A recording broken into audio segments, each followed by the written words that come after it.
기도하는 사람이 아름답습니다. 기도하는 사람이 아름답습니다라는 제목으로 하나님 말씀 증거하도록 하겠습니다. 제가 2016년도 4월 달에 목사 안수를 받았으니까요. 만 10년이 이제 지났습니다. 당시 저는 목사고시 준비를 하면서 이 문제만큼은 꼭 나온다라고 해서 목사의 직무 8가지를 열심히 외웠습니다. 고신헌법 제33조를 보면 목사의 직무를 8가지로 이야기를 하는데요.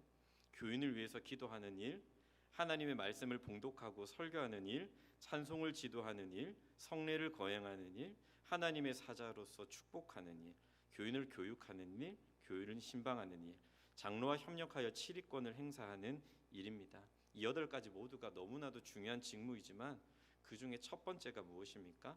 교인을 위해서 기도하는 일이었습니다. 목사가 설교 잘하는 것도 참 중요하고 좋은 리더십을 갖는 것도 필요하지만 가장 먼저 해야 할 것은 교인들을 위해서 기도하는 일이라는 사실을 마음에 새기게 되었습니다. 이것을 저는 마음에 새기면서 맡겨진 양떼들을 위해서 기도를 먼저 하는 목회자가 되기로 결단을 했던 기억이 납니다. 우리는 지난주 본문의 말씀을 통해서 에베소 교회가 마주했던 영적인 위기에 대해서 함께 살펴보았습니다. 교회 안에 복음이 아니라 다른 교훈이 들어오게 되었습니다. 성도들이 거기에 마음을 빼앗겨서 교회가 본질을 잃어가고 있었던 것입니다. 이에 사도 바울은 디모데전서 1장 18절에서 디모데에게 선한 싸움을 싸우라, 이 선한 싸움을 싸워야 한다라고 명령을 했습니다. 그리고 우리가 읽은 본문인 2장에 들어가면서 이 선한 싸움을 하면서 교회를 건강하게 아름답고 복되게 세워나가기 위해서 가장 먼저 실천해야 할 것이 무엇인지를 우리들에게 가르쳐주고 있습니다. 그것은 바로 기도입니다. 에베소 교회는 당장에 해결해야 될 문제들이 너무나도 많았습니다. 문제가 산적해 있었죠. 그러나 그 무엇도 기도보다 앞서지는 말아야 했습니다. 사랑하는 화봉의 가족 여러분, 기도는 교회의 생명줄입니다. 기도하는 교회는 살고 기도하지 않는 교회는 죽는 것입니다. 기도의 분량이 쌓일수록 교회는요, 은혜가 넘쳐나고 평강이 가득합니다. 여러분들의 가정도 마찬가지고 우리들의 인생도 마찬가지입니다. 여러분, 신자들은요, 다른 것 할 때보다도 기도할 때 가장 아름다워지고 가장 복되게 살아갈 수 있는 것입니다. 우리가 읽은 이 본문의 말씀은 기도의 중요성에 대해서 3가지로 우리들에게 말씀을 하고 있습니다. 첫째로, 기도는 우리들의 인생의 질서를 잡아줍니다. 우리 한번 같이 읽겠습니다. 시작. 기도는 인생의 질서를 잡아줍니다. 여러분, 그리스도인들은 어떤 사람입니까? 무조건 열심만 내는 맹목적인 사람이 되어서는 안 됩니다. 그렇다고 해서 수수방관하는 게으른 사람도 되어서는 안 됩니다. 그리스도인들은 우선순위를 바로 세울 줄 아는 사람이 되어야 합니다. 내 삶에 있어서 무엇이 가장 중요한지를 알고 무엇부터 해야 할지를 분별하는 지혜를 가진 사람이 되어야 합니다. 여러분, 우리들의 인생에 있어서도 질서가 너무나도 중요하죠. 질서를 바로잡기 위해서 우리들에게 중요한 것은 바로 순서입니다. 가장 우리들의 인생의 순서에 있어서 첫 자리에 두어야 할 것이 무엇입니까? 그것은 바로 기도입니다. 우리 1절 말씀을 같이 읽도록 하겠습니다. 1절입니다. 시작. 그러므로 내가 첫째로 권하노니 모든 사람을 위하여 간구와 기도와 도고와 감사를 하되. 여기서 첫째로 권하노니라고 하는 말은 가장 우선적으로 생각하고 가장 으뜸으로 여겨야 된다라는 것입니다. 디모데전서를 우리가 계속해서 함께 살펴보게 될 텐데요. 바울은 디모데에게 다양한 목회적인 지침을 줍니다. 이렇게 저렇게 교회를 세워 나가야 된다라고요. 그런데 그것들 가운데 가장 시급하고 먼저 언급하는 것이 바로 이 기도였습니다. 여러분, 1절 말씀을 보시면요, 4가지 종류의 기도가 등장합니다. 간구와 기도와 도고와 감사, 이 4가지 단어가 등장하는데 이 모든 단어는 사실 다 기도라는 한 단어로 요약할 수가 있습니다. 간구는 무엇입니까? 긴급한 일을 절실히 구하는 것이 바로 간구입니다. 내 힘으로 감당할 수 없는 긴급한 일을 절실하게 구하는 것이 간구라고 할 수 있습니다. 기도는요, 하나님과 일상의 대화를 하는 것을 말하는 겁니다. 도고는 우리가 내가 아닌 다른 사람을 위해서 호소하는 기도를 말합니다. 감사는 하나님께서 우리들에게 축복해 주셨을 때 이 축복에 대한 반응을 말하는 것이죠. 이것들은요, 사실 기도의 종류일 뿐만이 아니라 우리들의 기도가 점차 그 지경이 넓어져 가는 과정이기도 합니다. 여러분, 보통 우리는 언제 기도합니까? 내 힘으로 해결할 수 없는 어려움이 내 삶에 닥쳤을 때 우리는 정말 간절히 기도합니다. 발등에 떨어진 불을 당장에 꺼야 하기 때문입니다. 그것으로부터 우리들의 모든 기도는 시작이 됩니다. 그런데 여러분, 이렇게 간구를 자주 하면서 우리들의 기도의 시간이 점점 길어지고 우리들의 기도의 깊이가 깊어질수록 여러분, 우리들은 기도가 참 중요하다는 사실을 깨닫게 되죠. 그렇게 기도가 내 삶의 우선순위가 되어져 가면은 내 필요를 넘어서 내가 꼭 필요한 것이 없을지라도 하나님과 대화하는 것이 좋아서, 하나님과 사귀고 교제하는 것이 좋아서 하나님과 일상적인 기도를 할 수 있게 되는 것입니다. 그렇게 주님과의 교제가 점점 깊어져 갈수록 우리들의 시선과 기도의 제목은 점점 나 자신만을 향하는 것이 아니라 이웃들을 향해서 나아가게 됩니다. 흔히 우리가 중보기도라고 하는 이 도고의 기도를 하나님께 올려드리게 됩니다. 그렇게 도고의 기도를 열심히 드리다 보면 여러분, 우리가 발견하게 되는 것이 있습니다. 우리의 좁은 식견과 짧은 생각으로는 잘 몰랐지만 나를 향한 하나님의 뜻이 있었구나, 이웃을 향한 하나님의 선하신 계획이 있었구나, 이 모든 것을 깨닫게 되면서 우리는 하나님께 감사할 수 있게 되는 것입니다.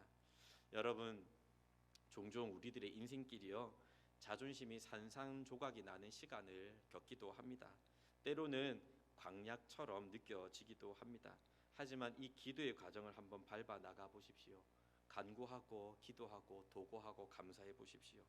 결국 우리들의 마음에 있었던 이 돌덩이와 같은 염려는 감사로 변화되게 되는 것입니다. 그런즉 여러분, 우리는 이 놀라운 기도의 능력이 있기 때문에 무엇을 하든지 기도부터 시작하는 것이 가장 지혜로운 것입니다. 하지만 정작 우리가 가장 쉽게 뒤로 밀려나는 것이 바로 기도입니다. 피곤하다는 이유 때문에, 바쁘다는 핑계 때문에 우리는 너무 쉽사리 기도의 시간을 놓쳐버립니다. 이 기도를 우리들의 인생의 첫 번째 자리에 두지 않으면은요, 이 순서가 뒤바뀌게 되면은요, 우리는 너무나도 빠른 속도로 세상의 분주함에 우리들의 영혼을 빼앗겨 버리게 되는 것입니다. 너무 바빠서 기도합니다라는 책을 쓴 빌 하이벨스 목사님이 있습니다. 이 시카고에 있는 윌로우 크릭 교회를 개척하고 이 교회가 폭발적으로 부흥을 하게 되었습니다.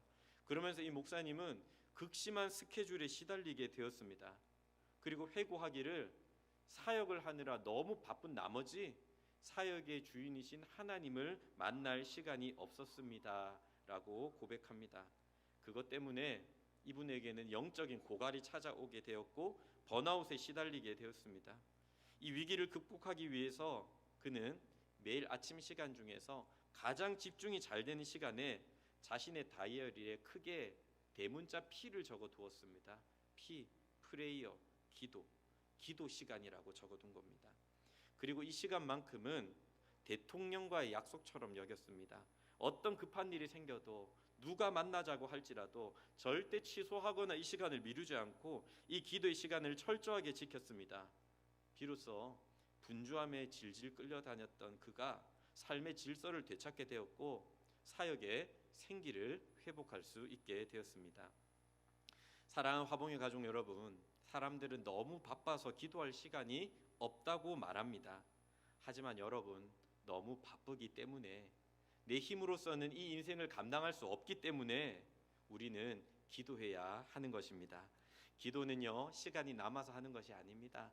시간을 구분해 놓고 해야 하는 가장 중요한 일입니다.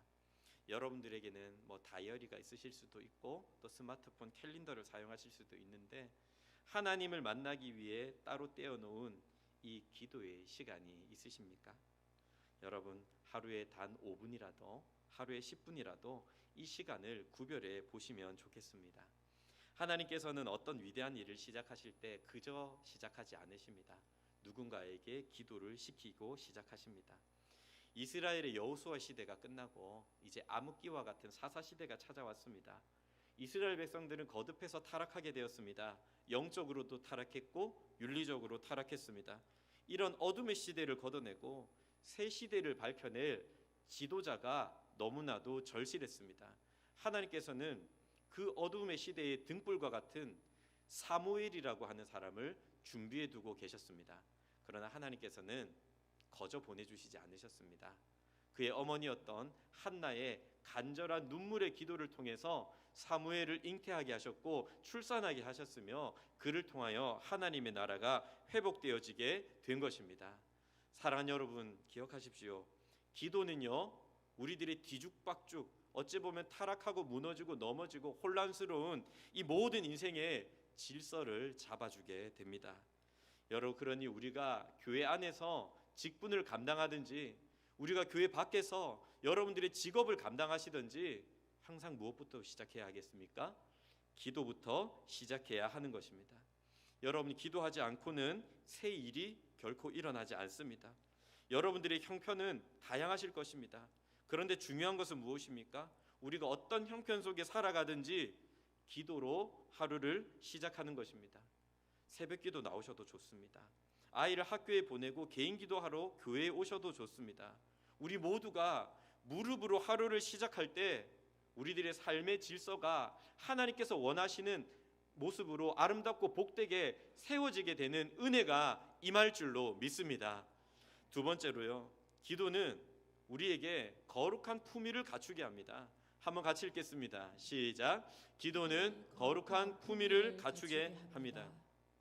저도 그렇고요, 여러분들도 그렇고 품위 있게 살아가고 싶어 합니다. 그러나 우리들의 품위를 잃어버리게 만드는 순간들이 있습니다. 특별히 불편한 사람들을 마주할 때입니다. 성경에서도 악인이 있다고 분명히 인정을 합니다. 종종 우리가 살아가다 보면요, 내가 그렇지 않았음에도 불구하고 나를 사사건건 오해하는 사람을 만날 때가 있습니다. 유치하게 견제하는 일을 보기도 합니다. 가시 놓친 말로 상처를 주는 사람도 마주할 때가 있습니다. 그럴 때마다 저와 여러분들은 너무나도 불편하고 굉장히 어렵습니다. 그런데 오늘 본문을 보면 바울은 디모데에게 그 불편한 사람을 우리의 기도의 중심에 두라고 말하고 있습니다. 우리 2절과 3절 말씀을 한번 같이 읽도록 하겠습니다. 시작. 임금들과 높은 지위에 있는 모든 사람을 위하여 하라. 이는 우리가 모든 경건과 단정함으로 고요하고 평안한 생활을 하려 함이라. 이것이 우리 구주 하나님 앞에 선하고 받으실 만한 것이니. 지금 2절 말씀에서 바울이 말하는 임금들과 높은 지위에 있는 사람들은 누구를 의미하는 것입니까? 단순히 위정자들을 위해서 기도하라, 이것만으로 해석하기엔 조금 어렵습니다. 당시 초대교회 성도들을 잔인하게 박해했고 때로는 재산도 몰수했고 때로는 사자의 밥이 되게 만들었던 로마의 황제와 권력자들을 말하는 것입니다. 그러니까 이 에베소 교인들에게 그리고 디모데에게 로마의 황제와 권력자들은요, 단순하게 나랑 좀 코드와 성격이 안 맞아 이러는 성격적인 불편함을 넘어서서 어쩌면 그들은 존재 자체로도 치가 떨릴 수 있는 원수들이었습니다. 오늘날 우리들의 일상 속에서 종종 우리들의 평안함을, 우리들의 고요함을 깨트리는 임금과 권력자와 같은 사람을 만날 수 있습니다. 직장에서 나를 괴롭히며 밤잠 설치게 만드는 상사일 수도 있습니다. 때로는 우리가 운영하는 가게 문을 열고 들어와서는 상식 없는 행동을 하는 진상 손님일 수도 있습니다. 혹은 가장 가까운 가정이나 공동체에서 나를 고통스럽게 만드는 누군가일지도 모릅니다. 그런데 바울은 바로 그 사람을 위해서 기도하라고 권면하고 있습니다. 세상은요, 이런 사람을 향해서 맞불 작전을 놓아야 된다라고 이야기합니다. 똑같이 복수의 칼날을 갈거나 뒷담화를 하면서 험담을 쏟아내면서 혈기로 맞서라고 끊임없이 우리를 부추깁니다. 물론 여러분, 나를 찌르는 사람을 위해서 내가 기도를 한다, 이것은 굉장히 억울한 일처럼 보입니다. 내가 피해자인데 내가 왜 그 사람을 위해서 기도해야 합니까? 라고 얼마든지 반문할 수도 있습니다.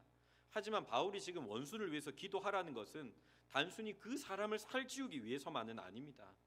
바로 내 영혼이 살아야 하기 때문입니다. 여러분 경험해 보셔서 잘 아실 겁니다. 내가 누군가를 독하게 미워하는 순간에 우리들의 마음에는 절대로 평안이 없습니다. 누군가를 시기하고 질투하고 치가 떨리도록 미워하는 동안 우리들의 신앙과 우리들의 인격은요, 품위를 모조리 잃어버리게 되는 것입니다. 그래서 여러분 2절 하반절을 보시면 교회가 모든 경건과 단정함을 지켜내어야 한다라고 말을 하고 있는 것입니다. 경건과 단정함. 여기서 경건은 신앙의 진실성을 말하는 것이고, 단정함은 세상 사람들에게도 존경받을 만한 품위를 뜻하는 단어입니다. 여러분, 때로는 세상이 너무나도 악하게 대한다라고 할지라도 그리스도인들은 똑같이 저질스럽게 맞서서는 안 됩니다.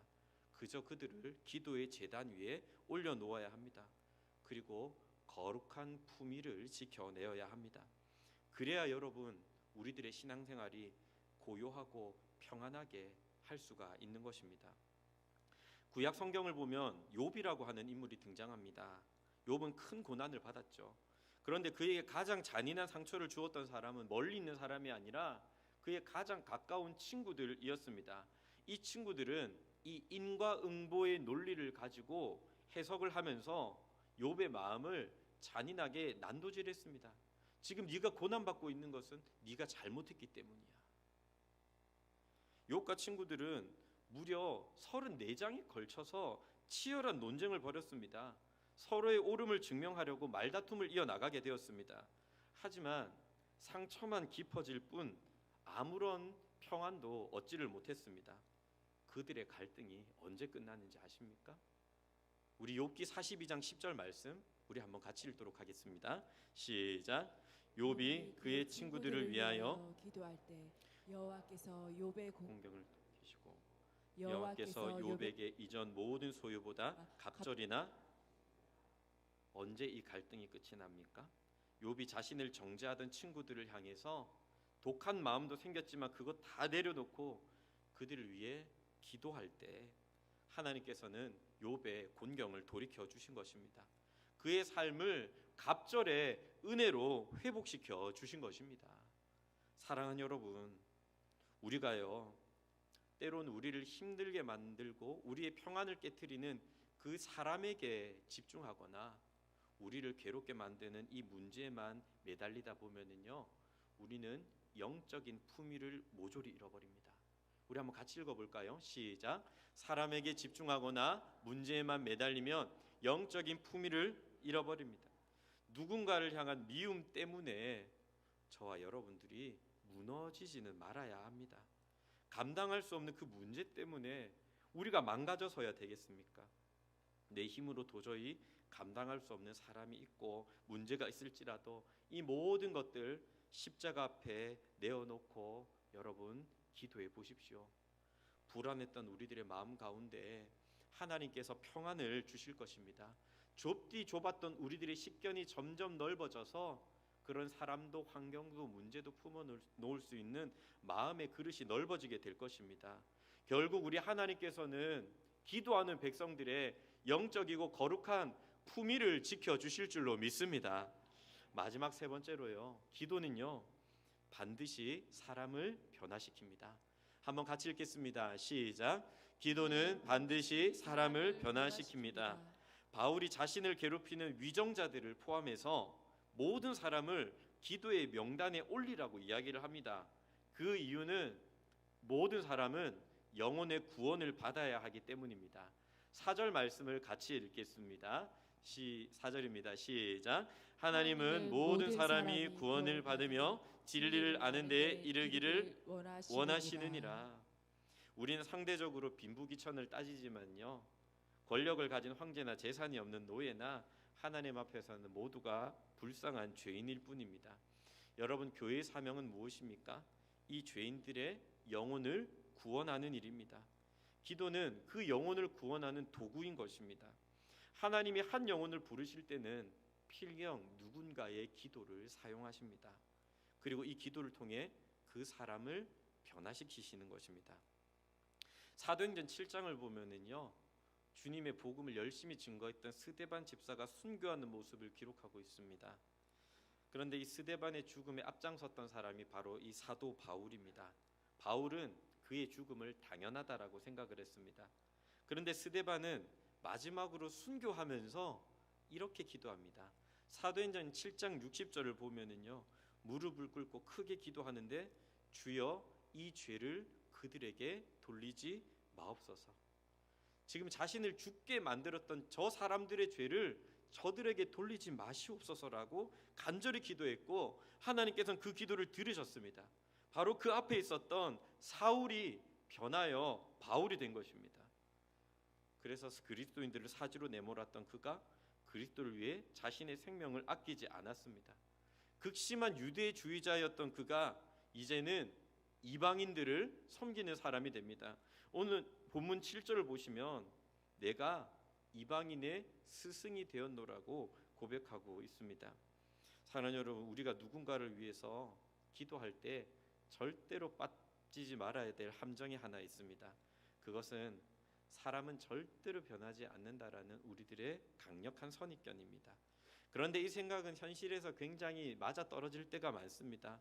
오랫동안 기도했는데, 정말 오랫동안 전도를 해보았는데 꿈쩍도 하지 않는 사람을 보면서 우리는 기도하는 손을 그저 내려놓게 될 때가 있습니다. 그런데 사랑하는 여러분, 예수님을 한번 생각해 보십시오. 예수님께서는 밤이 새도록 제자들을 위해서 기도하셨습니다. 그런데 그렇다고 해서 제자들이 당장 눈앞에서 변화되었습니까? 그렇지 않습니다. 그리고 결국은 예수님을 부인하고 도망치고 배신했던 것이 바로 제자입니다. 하지만 여러분, 그것이 끝이 아니었습니다. 하나님의 때가 이르고 성령께서 강림하시자 제자들은 누구보다 놀랍게 변화되었습니다. 사랑하는 여러분, 우리가 믿어야 할 사실은요, 우리들의 기도는 반드시 사람을 변화시킨다라는 사실입니다. 도무지 변할 것 같지 않던 배우자도 변화될 것입니다. 소망이 없어 보이는 자녀들도 변화될 것입니다. 어려운 이웃들도 포기하지 않으면 반드시 변화되고 우리의 기도에 응답을 보게 될 줄로 믿습니다. 그런데 기도는요, 내가 기도하는 그 대상자만 변화시키는 것이 아니라 본질적으로 기도하는 나 자신을 변화되게 만들어줍니다. 우리가 사람들과 부대끼며 살다 보면은 우리들의 내면에는 다양한 독소들이 쌓이게 됩니다. 그래서 내 힘으로 누군가를 용서할 수도 없고요, 사랑할 수도 없고 섬길 힘도 없습니다. 그러나 우리가 하나님 앞에 나아가 기도하기 시작하면 내 안에 있는 이 영적인 독소가 점점 씻겨져 나가게 됩니다. 기도를 통해 하나님의 긍휼이 내 마음과 심령을 가득 채우게 되면서 우리들의 마음을 가득 채우고 있었던 분노와 시기와 질투는 녹아내리고 예수님의 마음을 품게 되는 것입니다. 예전에 제가 독서 교육을 가보니까 이런 이야기를 했습니다. 어떤 책이든지 이 책을 읽기 전에 나와 이 책을 읽은 뒤에 나는 다른 사람입니다 라는 것입니다. 그렇게 한번 생각해 보니까 책을 읽을 동기부여가 충분히 되었습니다. 그런데 화봉의 가족 여러분, 기도도 마찬가지입니다. 기도하기 전에 여러분과 기도한 뒤에 여러분은 같은 사람이 아니라 다른 사람입니다. 여러분, 우리가 기도할 때 어떤 역사가 일어나는 것입니까? 우리가 기도하면 내가 변화되든지 내가 기도하는 그가 변화되든지 둘 중에 하나는 반드시 일어나게 되는 것입니다. 여러분, 한번 생각해 봅시다. 내가 기도하면 기도할수록 내 심령이 독소가 빠지고 예수님을 닮아가며 아름답게 변화되어져 가고, 내가 누군가를 위해서 기도할 때 그 사람이 점점 변화되어져 갈 수 있다면 여러분, 우리가 기도하지 않을 이유가 어디 있겠습니까? 이제 말씀을 맺겠습니다. 저는 세월에 따라서 멋지고 아름답게 보는 사람이 좀 달랐던 것 같습니다. 초등학생 시절에는 축구 잘하는 친구가 가장 멋있어 보였습니다. 그리고 청소년 시절에는 조금 부끄러운 얘기긴 합니다만은 싸움 잘하는 친구가 가장 멋있어 보였습니다. 대학생 시절에는 성격이 좋아서 친구가 많은 사람이 참 훌륭해 보였습니다. 청년 시절에는요, 일을 잘하고 빨리 성공하고 성과를 내는 사람들이 굉장히 멋져 보였습니다. 그런데 지금 누군가 저에게 어떤 사람이 좋아 보입니까? 멋져 보입니까? 아름다워 보입니까? 라고 질문을 하신다면 저는 묵묵하게 기도하고 마음이 너그러운 사람이라고 말하고 싶습니다.